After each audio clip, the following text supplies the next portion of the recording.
हिंदू धर्म में पूर्णिमा तिथि के साथ अमावस्या तिथि का भी विशेष महत्व होता है। कहते हैं कि इस दिन पवित्र नदियों में स्नान और दान करने से व्यक्ति को पुण्य फलों की प्राप्ति होती है। हिंदू धर्म में अमावस्या तिथि का बहुत ही महत्व होता है। इस दिन पवित्र नदियों में स्नान दान करने के साथ साथ पितरों का तर्पण और पिंडदान करने से पूर्वजों का आशीर्वाद मिलता है। इस बार पौष माह की अमावस्या तिथि सोमवार के दिन पड़ रही है। ऐसे में यह सोमवती अमावस्या कहलाएगी। हिंदू धर्म में सभी अमावस्या तिथि में से मौनी और सोमवती अमावस्या को सबसे महत्वपूर्ण माना जाता है। इस दिन भगवान की पूजा करना बहुत ही फलदायी होता है।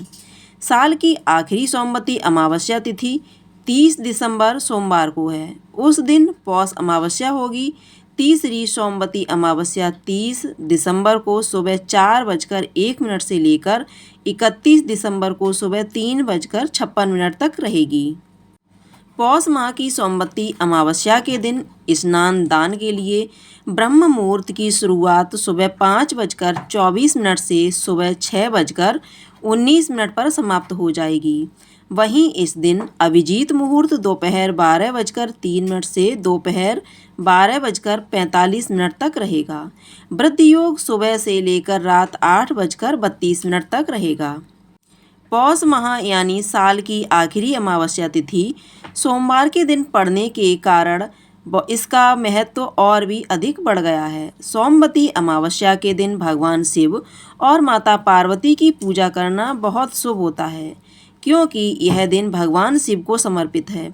मान्यता है इस दिन भगवान शिव की आराधना करने से घर में सुख समृद्धि आती है। इसके अलावा सोमवती अमावस्या के दिन पवित्र नदियों में स्नान करने के साथ पितरों का तर्पण और पिंडदान करने से व्यक्ति को पितरों का आशीर्वाद प्राप्त होता है और पितृदोष से भी मुक्ति मिलती है। सोमवती अमावस्या को सूर्य और चंद्रमा एक सीध में होते हैं और सोमवार का दिन चंद्रमा को समर्पित है, इसलिए इस दिन का पूर्ण और अधिकार बढ़ जाता है। वहीं सोमवार का दिन भगवान शिव का भी प्रतीक माना जाता है और चंद्रमा उनके मस्तक पर विराजमान है, इसलिए सोमवती अमावस्या पूरी तरह से भोलेनाथ को ही समर्पित है। इस दिन मौन रहकर स्नान और दान करने से 100 गायों के दान के बराबर फल मिलता है और अगर इस नियम को महिलाएं अपनाती हैं तो कुल का कल्याण होता है। जिन लोगों की कुंडली में काल सर्प दोष है उनके लिए सोमवती अमावस्या का दिन काल चक्र दोष निवारण पूजा के लिए सबसे उपयुक्त समय माना जाता है। सुहागिन महिलाओं के सुहाग की रक्षा इस दिन होती है, इसलिए सुहागिन महिलाएं खास तौर पर सोमवती अमावस्या का व्रत रखकर पीपल की 108 परिक्रमा भी करती हैं। इस दिन पवित्र वृक्षों के नीचे दीप जलाने से, पितरों के निमित्त दक्षिण दिशा की ओर मुंह करके दीप जलाने से, बहते जल में दीपदान करने से सभी रुके हुए कार्य पूरे हो जाते हैं। जीवन में चल रही परेशानियों का अंत हो जाता है और सभी मनोकामनाएं भी पूर्ण होती हैं। इस बार सोमवती अमावस्या के दिन सारा दिन प्रतियोग बन रहा है, ऐसे में आप अपनी सुविधा के अनुसार व्रत कर सकते हैं। सुहागिन महिला इस दिन भगवान शिव और माता पार्वती की विशेष पूजा अर्चना अभिजीत मुहूर्त में करती हैं और सुबह के समय पीपल के पेड़ में 108 बार धागा लपेटकर यानी कलावा लपेटकर परिक्रमा करते हुए पूजा करती हैं। इस दिन भगवान विष्णु की भी पूजा का विधान है। धान, पान और खड़ी हल्दी को मिलाकर उसे विधि पूर्वक तुलसी जी के पौधे पर भी अर्पित किया जाता है।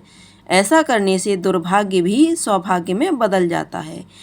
इस दिन तामसिक चीज़ों के सेवन से दूर रहना चाहिए और अपनी सामर्थ्य के अनुसार कुछ न कुछ दान दक्षिणा निर्धन लोगों को जरूर देनी चाहिए। इस बार अमावस्या पर अगर आप दान नहीं कर सकते हैं, कुछ परेशानी है, तो फिर आप मंगलवार को दान कर सकते हैं। और राहु केतु ग्रह की शांति के लिए आप राहु काल के समय में राहु केतु से संबंधित दान भी दे सकते हैं। यह थी आज की वीडियो। जानकारी अगर अच्छी लगी हो तो वीडियो को लाइक करना मत भूलिएगा।